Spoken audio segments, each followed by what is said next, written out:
You're listening to the AFTERBUZZ TV network, now the largest new media platform on the web, and your #1 source for after-show entertainment. Very good, Gene. Johnson.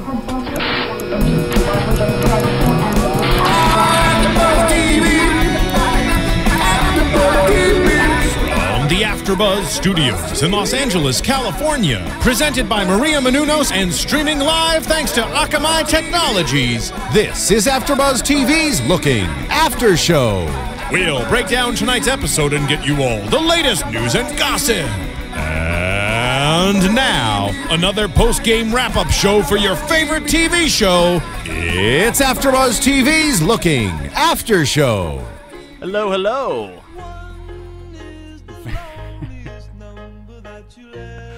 What a perfect intro. My name is Kyle Kittleson. We're listening to One is the Loneliest Number because tonight it is just me, Kyle Kittleson. I have to tell you, unfortunately, that my lovely co-hosts Pat Lambert, Kylie Hodges, Scott Moore, and Ronnie Jr. are all unavailable this evening. But I, fortunately, am available, and we're going to be breaking down Looking, episode 7, which, if you are a fan of Looking, then I could almost guarantee you that this has been your favorite episode. And if you have not been a fan of Looking, or you were on the fence, this should push you over, because tonight's episode, I just finished watching, I walk in here, they said, well, what happened in the episode? And I said, everything. So we are going to break down all of those things tonight and get going. And that song, One is the Loneliest Number, actually is very, very relatable for tonight's episode, because we had some fights, we had some breakups, we had it all happening.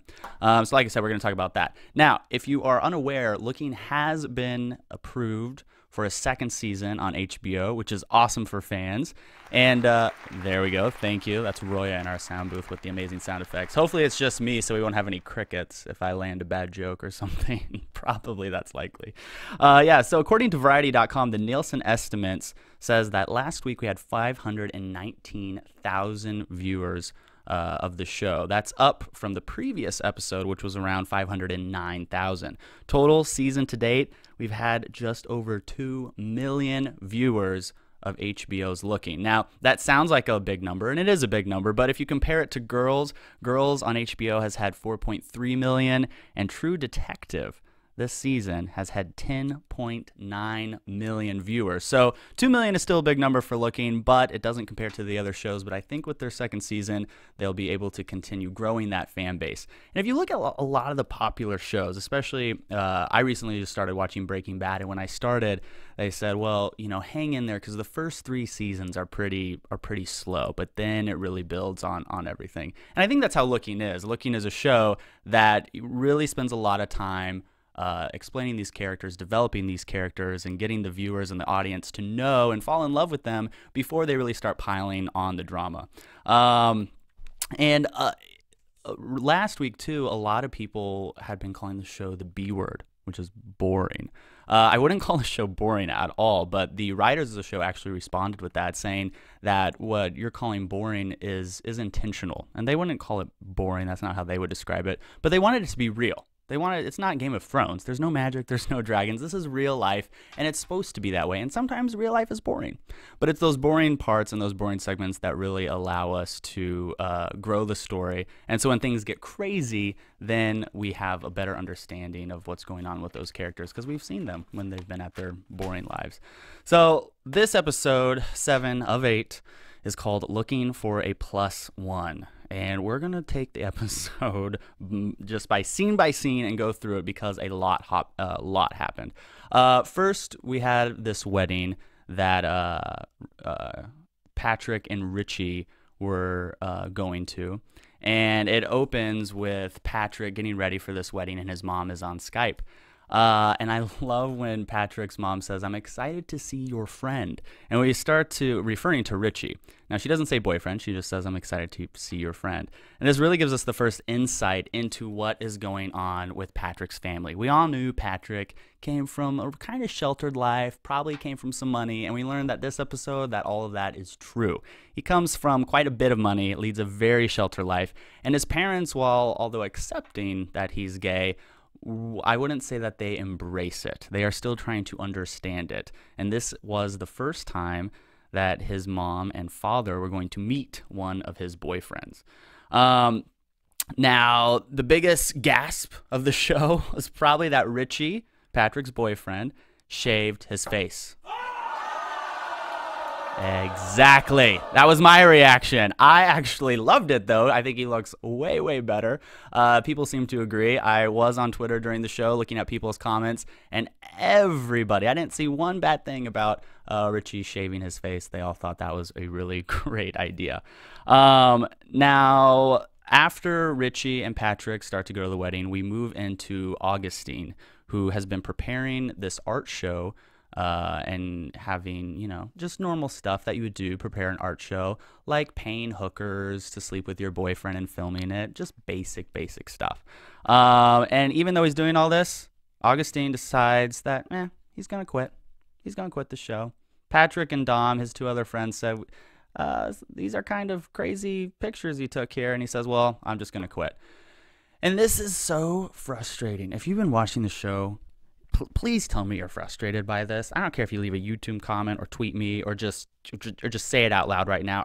I'm just so over Augustine and how whiny he is and how big of a quitter he is and how he's just makes fun of everybody else. He doesn't like Patrick's boyfriend, where he thinks Dom is acting too young for his age, and he has so many opinions about everyone else, but he's the only one who really doesn't have his life together, at least at some level. He has no job. He lives with his boyfriend and he doesn't pay rent. And the one opportunity he has to be a successful artist, he quits. So when he did that, I really thought, I now want something bad to happen to you. And luckily, I guess I got my wish at the end of the episode, which we'll talk about in a little bit. But yeah, Augustine quitting the art show, we shouldn't be surprised, but it still angers me. So now Richie and Patrick are headed to the wedding, and this is for Patrick's sister. And Richie is trying to learn how to tie a bow tie, and Patrick's getting irritated because he's a little nervous that his mom is going to meet his boyfriend, etc., etc.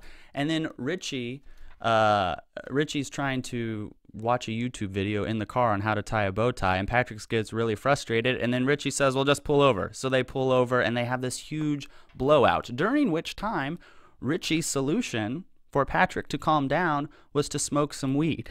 Now, Patrick says, you're going to come meet my family, and you brought weed to my sister's wedding to meet my family. How could you do that?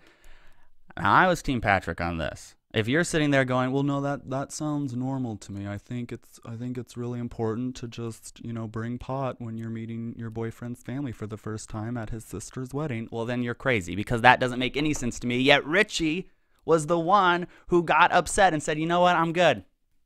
I don't need a ride. I'll find a way home. And leaves Patrick and doesn't go to the wedding with him. And I'm telling you, if I was dating someone for 10 days or 2 weeks and we were going to a family event where they were going to meet my family and they freaked out in the car and told me to pull over and then told me to smoke weed before we go, that would be it. I would be so done. I would be DONE. One would be the loneliest number, because I would be alone, because that would be the end of it. Of course, Patrick, bless his heart, He doesn't feel that way. He just feels bad, and that's so typical of his character. And I'm imagining someone out there may feel differently. I don't understand how you could feel differently. I don't understand how you couldn't see Patrick's or couldn't understand why Patrick would be upset about this, even though he's not. But in my head, he should be upset about this. But hey, that's your own prerogative. All right, so let's leave wedding for a little bit. Let's go to Dom. My favorite character. If you watch any of the AfterBuzz shows for Looking, you know that my favorite character is Dom's roommate, Doris. She's really, she's the only female on the show that has a lead role, and I think she may be the best actor on the show. I think she's the funniest one on the show. She definitely has the best one-liners. And Doris is helping Dom and his partner, Lynn, who owns the flower shop, get together this pop-up restaurant. And we learned about this last episode. And a pop-up restaurant is when they just basically take an abandoned restaurant or a restaurant that is closed, and for one night, or maybe two, in this case, I think it's just one night, they have a restaurant. and they can come in and people can come in and eat, and they'll serve their food. And it's basically to create buzz around this restaurant concept, and hopefully they can raise money, etc. So Dom has found this Chinese restaurant on the corner. It looks like a great location. Not too familiar with San Francisco, but hey, if it's a corner, good location. Little dingy inside, but that's okay. And he's going to turn that restaurant around. So throughout the episode, we see all the things that they have to do to turn that restaurant around. And one of my favorite lines, Doris walks in. She goes, all right, so this is the space. All right, well, we'll need some Swiffers. And I love that, because she's never one to say, well, how are we going to do this? Or this isn't going to work. Or are you sure we can make it happen? She's always, let's do it, with everything. And she's so supportive of Dom in his personal life. She's supportive of him in his business adventures. And I think, you know, as a gay man, and if you're a gay man out there listening, you know that we all have that, you know, usually straight, single, female friend who is just so supportive of us. I mean, that deserves a round of applause. Someone who is just so unconditionally supportive of us, maybe almost like a mother figure, but someone that we can, you know, maybe talk to more personally than our mother. So Doris, as a gay man, we can all respect the Dorises in our lives, and I love seeing that character on the show. Now, back to the wedding. Patrick shows up by himself because Richie said, I'm done with you. I left. And lo and behold, guess who's there? It is Patrick's boss, Kevin. Now, Kevin's the British-speaking guy. And Patrick and Kevin in the past have had a little flirtatious thing. And I actually really like Patrick's mom, who we meet at the wedding. She's clearly trying to understand that he's gay and accept it. But when they show up, Patrick's mom goes, is that Richie? Referring to Patrick's boss, Kevin, because you could tell she was so excited, like, hey, I can totally get behind this being your boyfriend because he's really attractive. He's an upstanding guy. He looks like he has a lot of money, so that's good. And then unfortunately he had to say, no, that's not my mom. And the first thing that Kevin helps Patrick with at the wedding is tying his bow tie, which I really loved I guess you would call it irony. But you have Patrick here who has a connection with two men. Richie, who, you know, rides the bus, you know, cuts hair in some shitty hair shop.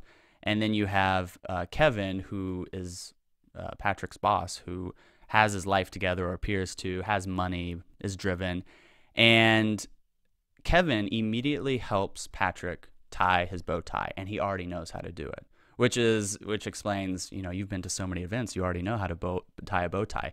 Richie doesn't know how to tie a bow tie, but he's willing to learn. And even in the car earlier, he says, I love a good challenge. And I think that type of dichotomy there, and those metaphors, I guess you could say, with those characters, really show the relationships and the qualities that Patrick sees in each of them. So we have Kevin over here who has his life together, who knows how to tie a bow tie. And we have Richie over here who is really driven, doesn't have as much as Kevin, but is really driven to learn and will do those things. And I think I love that the writers did that. If the writers would ever listen to that, shout out to them to have that insight to really give us that extra layer into who those characters are. Now, the reason Kevin is at the wedding, spoiler alert, the reason that Kevin is at the wedding, because Kevin and his boyfriend know the guy that Patrick's sister is marrying. Did you catch that? I wish I had a PowerPoint here to just like make a little Venn diagram with a tree or something to show you all of these relationships. But Kevin and his boyfriend know the groomsmen in the wedding, so that's why he ended up at the wedding. I know last week we were all just, you know, on edge with how we were going to figure out why or how Kevin ended up there. All right, let's get to something really sad here. Augustine, I don't like you, but you got what you deserved. Frank and Augustine were hiking. Augustine says, hey, I quit the art show. Frank said, why would you do that? Augustine said, well, I also paid a hooker to sleep with you. Yeah. And Frank sat down later and said, you know what? I'm done. Get your stuff and get out. And last week, I think a unanimous prediction between me and all the hosts were that that Augustine was going to have his life blown up in front of him. And that's exactly what happened. If you look at him towards the beginning of the season, he had a job and he had a boyfriend and things were on the up and up because they were moving in together. Now he lost his job. He quit the other job that he had.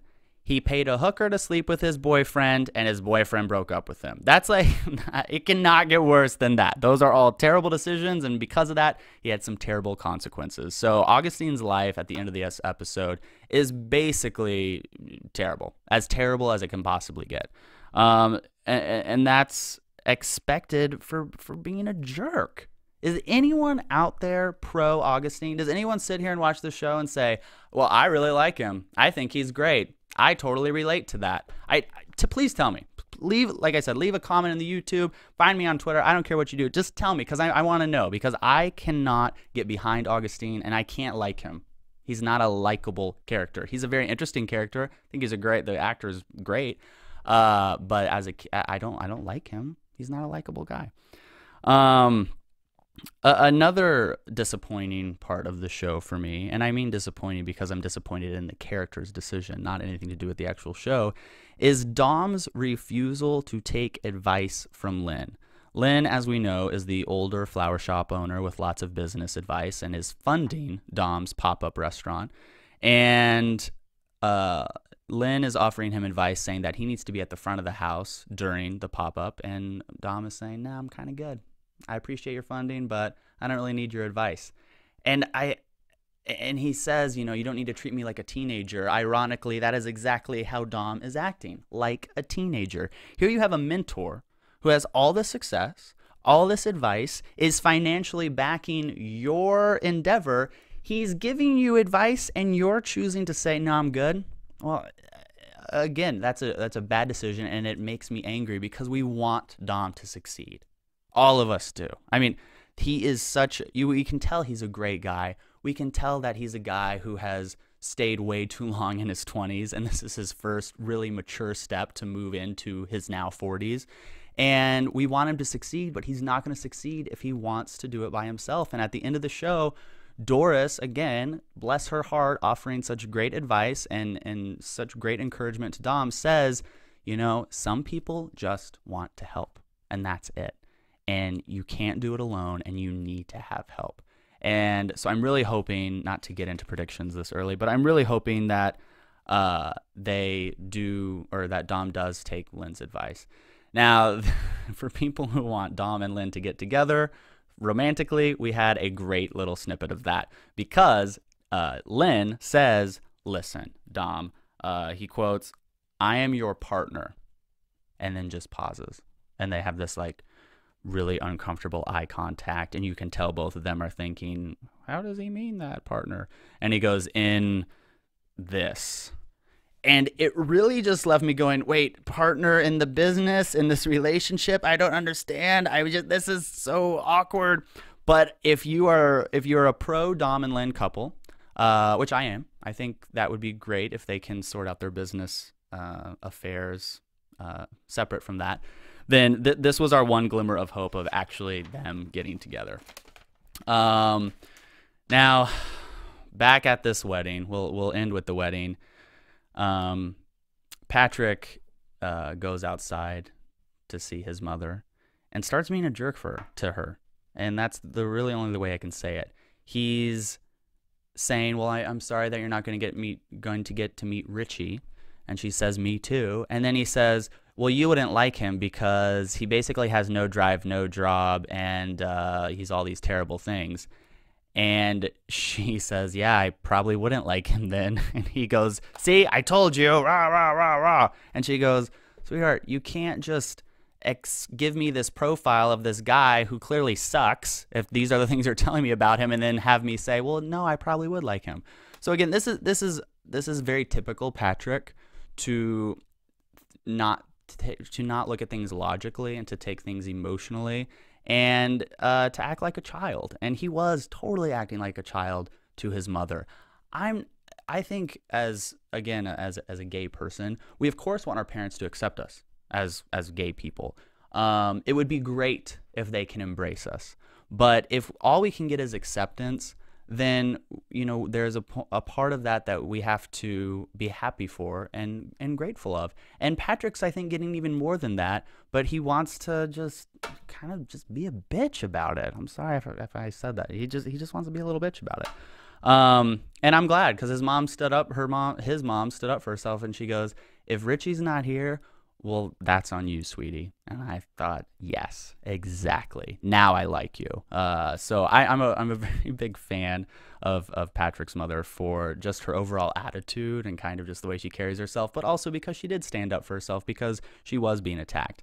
And ironically, she's the one eating a pot marshmallow, a part brownie or something. And Patrick was the one who was upset that Richie was bringing pot to his family's wedding. Of course, personally, I think, no, you don't bring pot to any wedding, especially the family of your boyfriend's. But hey, I guess his mom would have liked it, so missed opportunity there. All right, this is the big, this is it, the big part of the episode. Bigger than Augustine and Frank breaking up. This is the major one. Patrick's in the bathroom. He just had this awful conversation with his mother. Kevin, his boss, walks in. They've had romantic history in the past or verges on it, but nothing major. Patrick is very drunk, or excuse me, not Patrick. Kevin is very drunk. Kevin wobbles over to Patrick, almost kisses him. Patrick says, what? Then Kevin says, oh, I was about to kiss you. That's my impression of Kevin. And he goes, oh. And then he does kiss him. Kevin goes in and they kiss. And we predicted it last week. If you watched, we predicted it last week. But even as it happened, I just grabbed my head. I go, oh, God, no. Because they're both in relationships. They work with each other. No good can come from the kiss. I have gone on record on saying that I want Kevin and Patrick to get together, but they should do it the right way, not the wrong way. And they are doing it the wrong way. Luckily, Patrick did make a mature and logical move and pushed Kevin off of him, which I thought was awesome. The next time they meet, I'm sure will be very awkward, and I'm sure that will happen in the season finale, episode 8. But it was very, very awkward. So I'm going to leave it there. Those are the big things that happened. And I'm going to go right into predicting what happens in the season finale and also tell you about a special guest we have. And now, your AfterBuzz TV predictions. Because I'm sure everybody listening wants to know what Kyle Kittleson, predicts will happen in the season finale of Looking. Here's what I think is going to happen. I think Augustine is going to go back to Patrick and try to move in with him because he is homeless and has no job. I think that Dom's pop-up restaurant will be very successful, and I think him and Lynn will have a concrete romantic relationship afterwards. And I think Patrick and Kevin will both tell their boyfriends what happened, and I think Richie will be okay with it. And if you go on Twitter, we have a lot of pro-Richie people. Everyone thinks that Patrick should be with Richie.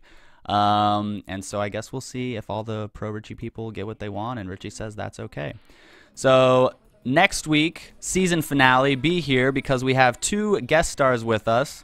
We have Drew Droege and, if I don't pronounce your name incorrectly, it's on here somewhere. They're the stars of Not Looking. If you haven't seen it, go right now, open a new tab, Google Not Looking. It is hilarious. It's a spoof on Looking. They just got funding. They're going to release a web series later this month. It's Drew Droege and Justin Martindale. Both hilarious. I'm telling you, they are worth watching the show. They are so funny. I can't explain how funny they are. So we'll have the full crew next time for season finale of Looking, including the 2 stars of the web series Not Looking. I'm Kyle Kittleson. You can find me at kylekittleson.com or on Twitter at Kyle_Kittleson, Kittleson. Thanks for watching. I hope I made it bearable. 24 minutes, just me. Thanks again. Have a good one.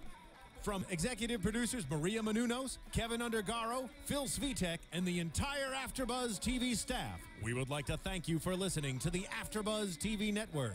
To watch or listen to other after shows and post comments or questions, be sure to visit AfterBuzzTV.com. I'm Sir Richard Wentworth, and this has been a presentation of AfterBuzz TV. Buzz you later. The views expressed herein are those of the hosts only and do not necessarily reflect the views of AfterBuzz TV or its owners or principals. Thank you for watching AfterBuzz TV on YouTube. For more of your favorite after shows and interviews, subscribe to our channel here, and be sure to share your opinion on the episode in the comment section below here. We'd love to see what you guys are buzzing about. Thanks again. Buzz you later.